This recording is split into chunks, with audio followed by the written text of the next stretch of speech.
உலகமே அவங்க கைக்குள்ள வந்த மாதிரி சந்தோஷமாயி அதை ஓபன் பண்ணி பாக்குறாங்க. அப்பதான் வந்துட்டு ஹீரோயினோட உண்மையான வயசு என்னன்னு தெரிய வருது. அட படுபாவி, என்ன காரியம் தான் பண்ணி வச்சுட்டு வந்திருக்கிற. என்னை விட அவ கொஞ்சம் வயசு தாண்டா சின்ன பொண்ணு. அந்த பொண்ணை போய் கல்யாணம் பண்ணிக்கிட்டு வந்து எனக்கு மருமகள் ஆகலான்னு நீ பாக்குறியா? கனவுல கூட இதுக்கு நான் ஒத்துக்கவே மாட்டேன். இதுக்கப்புறம் நீ எனக்கு பிள்ளையும் கிடையாது, நான் உனக்கு அம்மாவும் கிடையாது. மரியாதையை வெளில போடா அயோக்கிய ராஸ்கல் அப்படின்னு திட்டுறாங்க. நான் யாருன்னா கல்யாணம் பண்ணிக்கணும்னு தானே நீ ஆசைப்பட்ட, அதை நான் பண்ணிட்டேன், இதுல ஏன் கோவப்படுற அப்படின்னும் போது அங்க வந்துட்டு துடைக்கிறதுக்காக ஒரு குச்சி வச்சிருக்காங்க, அதை புடுங்கிக்கிறாங்க. மவனை உன்னை இன்னைக்கு என்ன பண்றேன்னு மட்டும் பாரு. இந்த மாதிரி ஒரு கல்யாணம் நீ பண்ணிக்கிட்டு குடும்பம் நடத்துறதுக்கு நீ வந்து டெட் பாடி ஆகி மண்ணுக்குள்ளேயே போயிடலாம்டா அப்படின்னு சொல்லிட்டு துரத்தி துரத்தி அடிக்கிறாங்க. சரி ஓகேம்மா, நீ இந்த முடிவுக்கு வந்துட்டீங்கன்னா உன் சொத்தம் வேணாம், எனக்கு ஒன்றும் வேணாம், நான் வீட்டை விட்டு வெளியில போயிடுவேன் அப்படின்னு சொல்றான். இதை பாரு, இந்த முடிவெல்லாம் நீ எடுக்கக்கூடாது. இதுக்கப்புறம் என்னவா இருந்தாலும் சரி, அது நான் என்ன சொல்றேனோ அதை மட்டும்தான் நீ செய்யணும் அப்படின்னு சொல்லிடுறாங்க.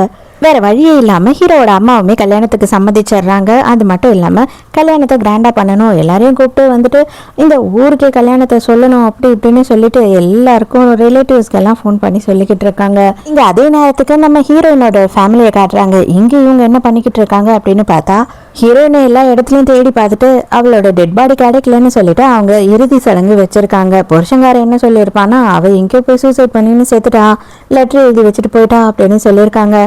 அதனால அதையும் இவங்க அப்பா அம்மாலாம் நம்பிக்கிட்டு அந்த ஏரியாலேயே வந்து அவளுக்கு ஒரு இறுதி சடங்கு நடத்துறாங்க.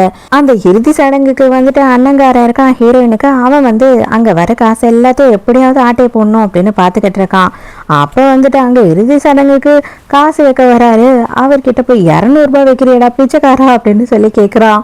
அதுக்கு அந்த ஆள் என்ன சொல்றான்னா, உன் அக்காக்காரி என்னடா நல்லபடியாவா செத்தா, எவன் கூடயோ கள்ளக்காதல் வச்சிருந்துட்டு ஓடி போய் சூசைட் பண்ணிக்கிட்டு தானே செத்தா அப்படின்னு சொல்லி கேட்குறான். அதுக்காக 200 வைப்பியாடா அப்படின்னு சொல்லி அவன் கிட்ட போய் அல்பமா சண்டை போட்டுக்கிட்டு இருக்கான். அதை பார்த்த ஹீரோயினோட அப்பா அம்மா என்ன சொல்றாங்கன்னா, டே வரவங்க போறவங்க கிட்டலாம் இப்படி சண்டை போட்டுக்கிட்டு இருக்காது காசுக்கு, அப்புறம் வைக்கிறதையும் வைக்காம போயிட போறாங்க. ஏற்கனவே ஓடுகாலி வேலை பண்ணிட்டா நம்ம பொண்ணு, மான மரியாதைலாம் போகுது, 200 வச்சா பரவாயில்ல அப்படின்னு சொல்லி சமாதானப்படுத்துறாங்க பையனை.